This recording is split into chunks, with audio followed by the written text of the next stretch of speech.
En Dieudonné, il a le DG là.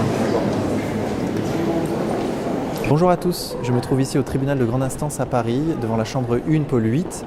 C'est ici que sont jugées les affaires de terrorisme et de crime organisé. Aujourd'hui, Dieudonné est jugé en appel pour sa phrase postée sur Twitter « Je me sens Charlie Koulibaly ». Je rappelle qu'en première instance, Dieudonné avait été condamné à 30 000 € d'amende.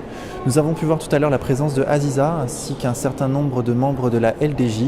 C'est donc dans une ambiance tendue que va se dérouler ce procès en appel. Nous allons voir cette fois-ci ce que va requérir le ministère public contre Dieudonné.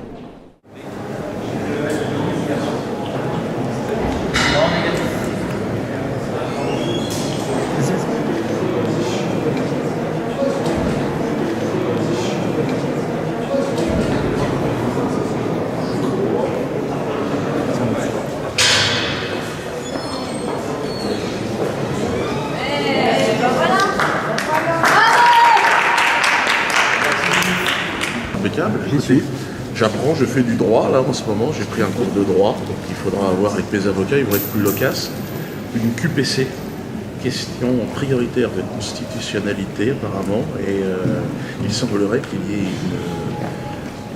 une irrégularité en tout cas dans la loi, un manque de précision.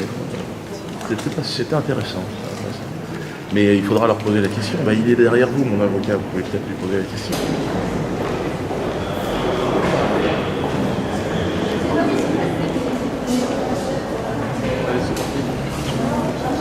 Ah, il y a les mecs de la LDJ. Hein. Ah bon? Alors, c'est qu'on leur proposait l'ascenseur, c'était agréable un jour. Je viens de faire la queue, on a le papier. Mais pourquoi on est filmé en fait?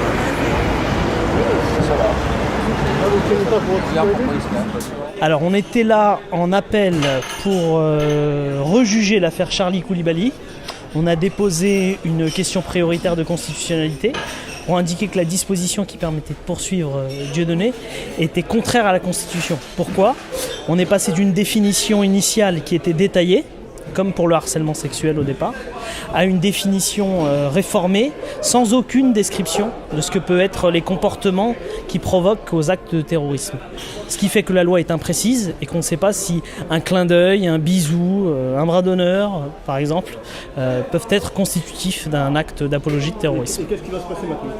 Alors on est déjà content que Madame le Président ait décidé de suspendre et de renvoyer l'audience en mai pour pouvoir réfléchir au caractère sérieux de notre question. Le sérieux, il est déjà pris en compte puisqu'elle a décidé de suspendre. Elle aurait pu refuser tout de suite, c'est pas ce qu'elle a fait.